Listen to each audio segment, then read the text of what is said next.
Now our next guest is Robert Jenrick, the Immigration Minister and, of course, Member of Parliament for Newark. Robert, thank you so much for joining us this morning. Let's dive straight in with something that you have done this week. 2 days ago, you wrote to every Chief Constable in England and Wales saying to refer people who have spoken out in support of the proscribed terrorist group Hamas, to refer them to the Home Office to potentially revoke the visas of those who support this organisation.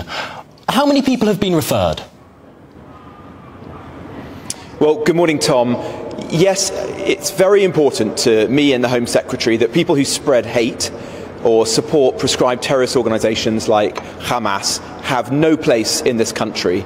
A visa is a special privilege. It's not an entitlement, and if you commit comments that create hate or spread antisemitism, then you forfeit that privilege and you should have that visa revoked and you should be expelled from the UK. I've written to all Chief Constables across the country saying that they should refer individuals that come to their attention to the Home Office. There is a legal process to be followed, but as and when we receive those, we will consider them, and if they meet the legal bar, then we will absolutely revoke and expel them, and the first case is already under consideration. Was that the first case or the first cases? Should I take from that one referral has been made? No, there have been a number of referrals, and the first cases are being considered by the Home Office. I can't comment on the individual cases, but please be in absolutely no doubt of how strongly we feel that those people who commit these crimes, people who spread hate in our country, they should be removed. They shouldn't have a right to live in the UK and harm our citizens and British values. That was very clear. Thank you for that. Now, the Jewish community in the UK, particularly perhaps the Jewish community in London, has been the victim of some terrible instances of open hatred on the streets of London. It's led some people to suggest that the remarks of your boss, Suella Braverman, perhaps weren't that wide of the mark when she suggested that multiculturalism in the United Kingdom has failed. Well, firstly, we're going to do everything we can to support British Jews and to fight anti-Semitism. That's why we've given further funding to the Community Security Trust, who help to protect synagogues and Jewish schools. That's why we're working closely with the police and the Crown Prosecution Service to encourage them to rigorously and robustly enforce our laws so that individuals who fall below them are brought to justice.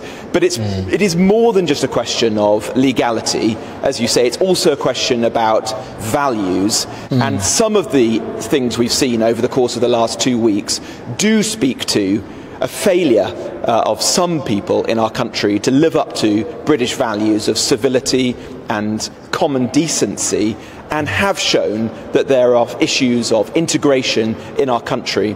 And it would be foolish of us to deny those or to bury our heads in the sand. We've got to confront them head on and ensure that we are a united and cohesive society. Do those failures of integration and failures of some individuals to live up to the British values that you speak about, does that in your book reach the level of a failure of multiculturalism?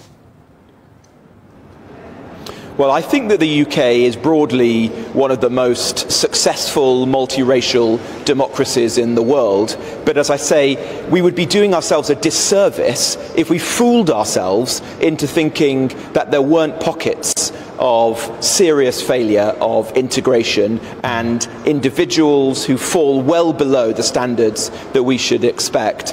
Diversity is not a strength in and of itself. It is good in moderation, but we've got to ensure that we can successfully integrate individuals into our country so that there is a common sense of what it is to be British and a common sense of British values. That's what I want to see, and I think the pace of immigration over recent decades has been too fast, and we've struggled as a country to do integration as well as we should have done. That, I think, is what Suella Braverman was saying, and I fully support her.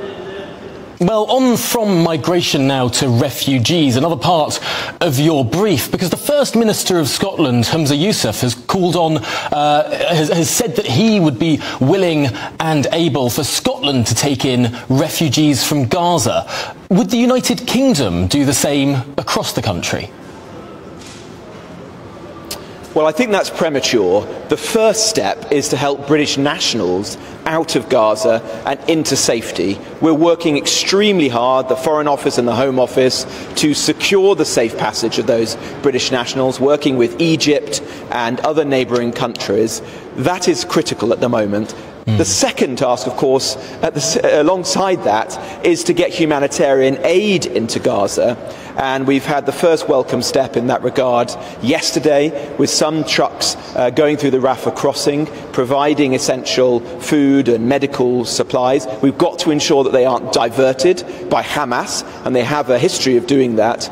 We need to get more supplies through to Gaza. And I don't think that the first thing we should leap to whenever there is a crisis in the world is migration.